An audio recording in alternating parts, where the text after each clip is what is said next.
Just in conclusion, there's so much you've done over the years and many, many achievements, and we can't go into them all in detail now, but what is the achievement you are proudest of looking back over your life? You mentioned, of course, being very proud to be the chairman of the bar, but is there some area or some legacy that you feel you're leaving or that you will leave that really you're very proud of? Or some final words you might have about a life in the law? I suppose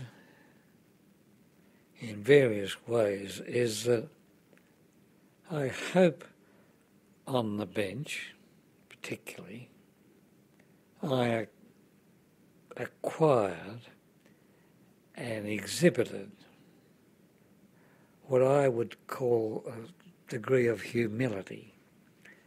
I think I got to appreciate the stresses and strains which are witness encounters, to appreciate the nervousness of a young lawyer who comes into court and he's against Tom Hughes or somebody, and this old fuddy judge is twice his age, and to make allowances, to appreciate that I may be wrong, and to feel very concerned that I may be wrong, so that you try to eliminate from your consideration of a matter your own inclinations.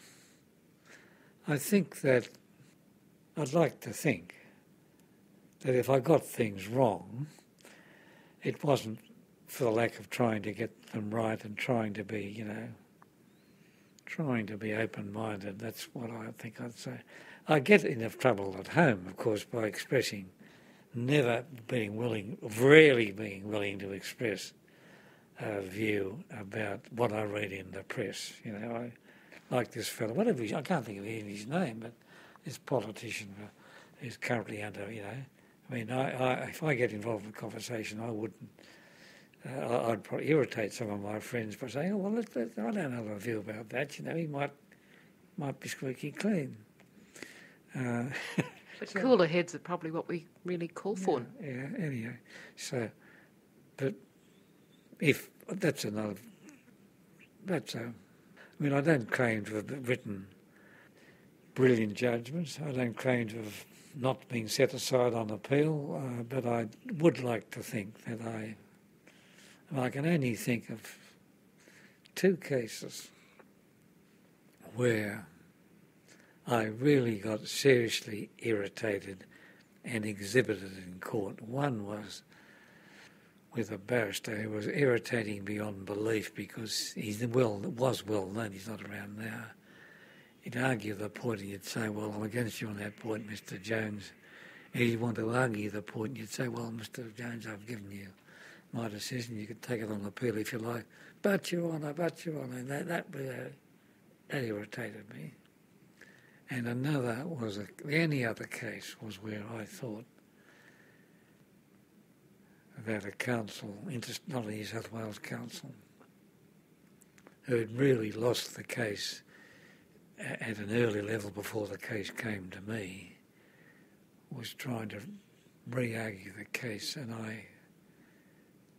I felt he was being almost insolent in telling me to do my job, and all I was doing was saying, Mr. X, well, look, that's my view. If you look at what's said in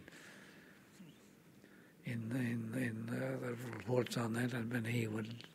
But that was the only 2 cases I can think where I perhaps lost my cool a bit, Well, considering how many cases you've presided over the years, that's saying something. Only 2 that you could recall being irritated about. Cranky judges.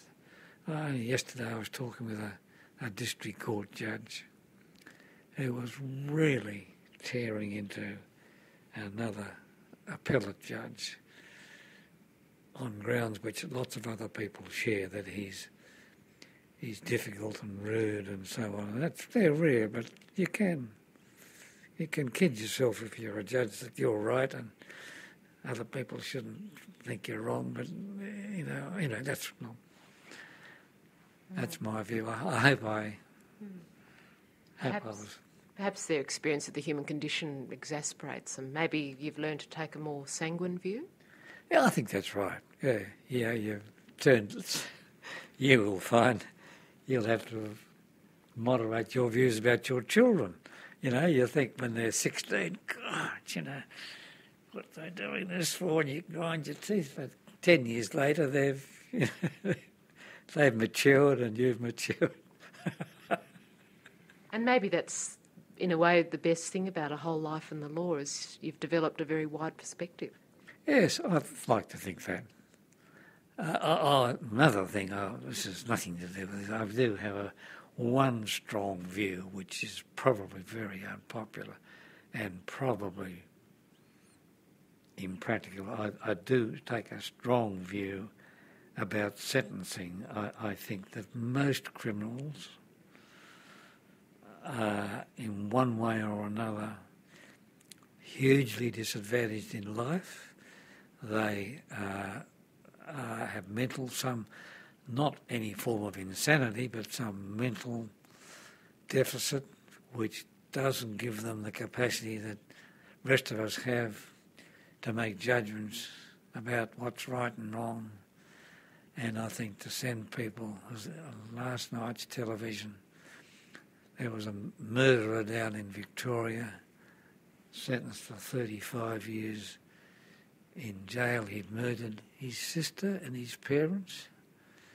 Now, to me, or worse still, to sentence a fellow for life imprisonment, what's the point in keeping a person in jail who, when he's 25, kills somebody when he's 60 years of age? Achieves nothing.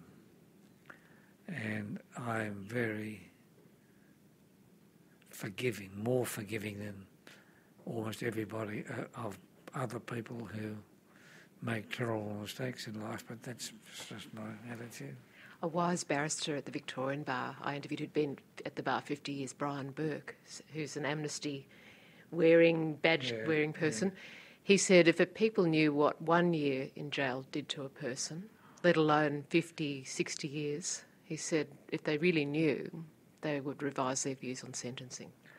I entirely agree with that. I've had a bit to do with prisons. One of the most educative periods of my life was a period of about 3 or 4 years when I think I was president of the Bar Association. I was asked by the state government to go on a small committee which had to advise the Minister for Child Welfare about whether he should exercise a power which he had to keep a young person in his custody beyond the age of 16 and up till the age of 18. And I reckon I've been around, man and boy around the traps and known a bit about life. But we'd get an application from the minister in respect of a 16-year-old girl who'd been taken into his custody when she was 11. And she'd been sleeping under the bridge. She'd been abused by every man, and as you could believe, she'd been abandoned by her parents. She was on drugs, or a boy who, been taken into his custody when he was 14 for repeated criminal offences. They'd never had the semblance of a chance in life. Never had any role models, parents or anybody else. Parents were probably drug addicts. And, and if they were getting into society in age 19, they'd commit some serious criminal offence. But I'd say to myself, well, God, I don't think people appreciate what different lives those people have been brought up to live, And I've always had a view that I'd be very wanting to keep a person out of prison as long as I ever could. So maybe the true test for society is to be more the role models they want to see in other people, as opposed to simply locking away the problems. Yeah. Now, of course, there are terrible problems. One of the murder cases I had was a 16-year-old boy who just brutally murdered another boy, 14, because the other boy had annoyed him by throwing a stone at him. But he was a borderline mental case. But I thought to myself, well, you know,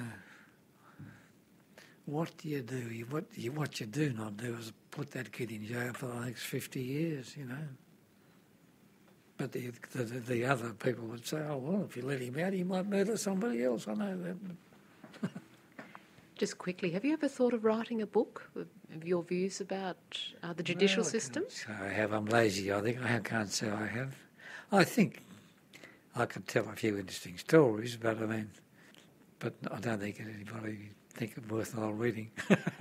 I would, and I'm sure many others too. Trevor Morling, thank you very much. It's been a great pleasure listening to you. I hope I haven't been too loquacious. Not in the slightest. Thank you.